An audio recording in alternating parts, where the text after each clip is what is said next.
भगवान के सामने आंसू बहाने से क्या परिणाम होता है। प्रिय साथियों, आज मैं आपको इस विषय पर जानकारी देने का प्रयास कर रहा हूं।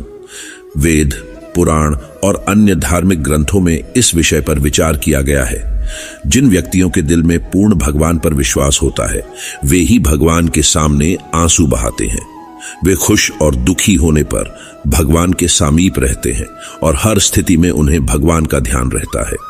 वे जानते हैं कि भगवान देर कर सकते हैं, परंतु एक दिन जरूर उनकी इच्छा को पूरा करेंगे।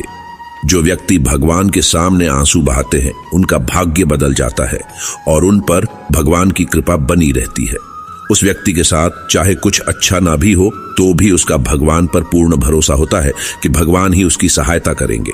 वह हर दुख में भगवान को याद करता है और सुख में भी भगवान को नहीं भूलता। उस व्यक्ति का मन पवित्र होने लगता है और उसके अंदर आध्यात्म का विकास होने लगता है और उसका मन भगवान की भक्ति में लगने लगता है।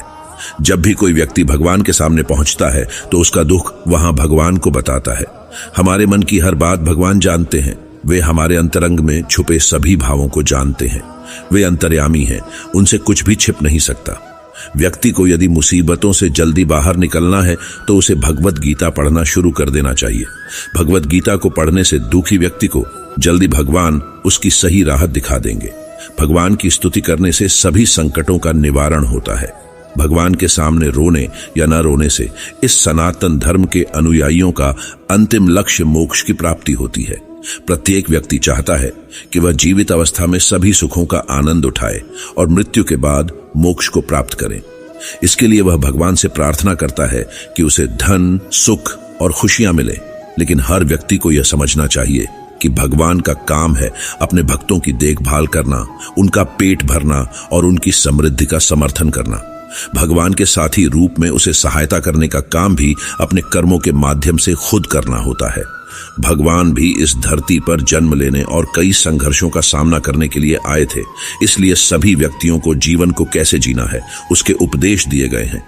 इस धरती को मृत्युलोक कहा जाता है, क्योंकि यहाँ पर व्यक्ति अलग अलग योनियों में जन्म लेता है और मरता रहता है।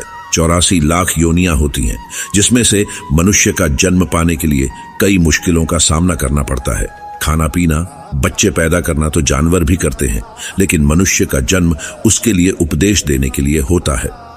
इस धरती पर हम मोह माया में खोए रहने के लिए नहीं पैदा हुए हैं। यहाँ पर व्यक्ति अपने बुरे और अच्छे कर्मों के फलों का अनुभव करता है और जन्म मृत्यु के चक्र में बंधा रहता है। जो व्यक्ति अच्छे कर्म करता है, नेकी और भलाई का काम करता है और भगवान की भक्ति सच्चे मन से करता है, उसे भगवान की प्राप्ति होती है। वह व्यक्ति दूसरों को कोई हानि नहीं पहुंचाता, अपनी मेहनत से धन कमाकर अपने और परिवार का पालन करता है। वो इंसान से लेकर किसी भी जीव को हानि नहीं पहुंचाता है। ऐसे व्यक्ति को भगवान की प्राप्ति होती है। हालांकि इसका मतलब यह नहीं है कि व्यक्ति दुश्मनी और अन्याय को बर्दाश्त करे।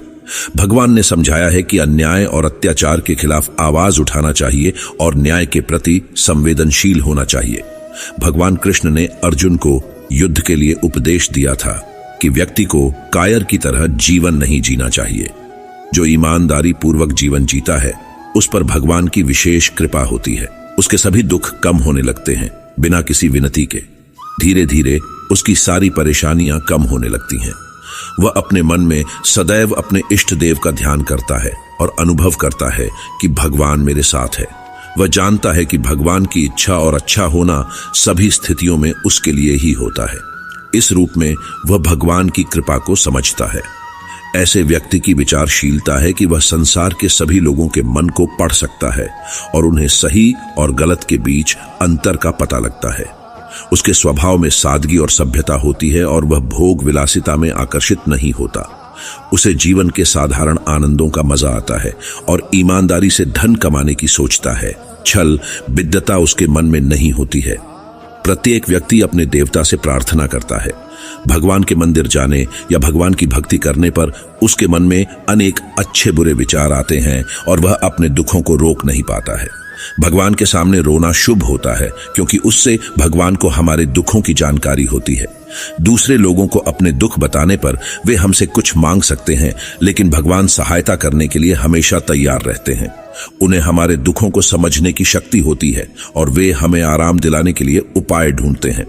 दुहक के समय भगवान ही हमारी सहायता करने के लिए अपने अलग अलग रूप में हमारे पास आते हैं। इसलिए हमें अपने दुखों को भगवान को बताना चाहिए और भगवान से सहायता मांगनी चाहिए। वो दूसरों की तरह उनका मजाक नहीं उड़ाते हैं और सच्ची प्रार्थना करते हैं तो चमत्कारी फायदे हो सकते हैं। धार्मिक पुस्तकों के पठन से मन में एकाग्रता और शांति मिलती है, जिससे आपकी चिंता समाप्त होती है और मानसिक तनाव कम होता है। भगवान आपके दुखों को दूर कर सकते हैं।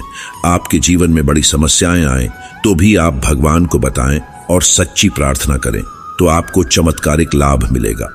इस विश्वास के साथ कह सकते हैं कि इस दुनिया में हमें अलग अलग प्रकार के लोगों से सामना करना पड़ता है। कुछ लोग हमारे लिए सहायक बनते हैं जो हमारे बुरे दिनों में भी साथ देते हैं, और कुछ लोग हमें प्रताड़ित करने का प्रयास करते हैं। हम सभी को स्वीकार करते हैं, चाहे वे अच्छे हों या बुरे। उम्मीद करता हूं कि आपको वीडियो पसंद आया होगा। हमारे लिए आपके एक लाइक और सपोर्ट का बहुत महत्व है, तो वीडियो को लाइक करें और कमेंट में जय श्री कृष्णा अवश्य लिखें। हमारे चैनल को सपोर्ट करने के लिए सब्सक्राइब अवश्य करें। धन्यवाद।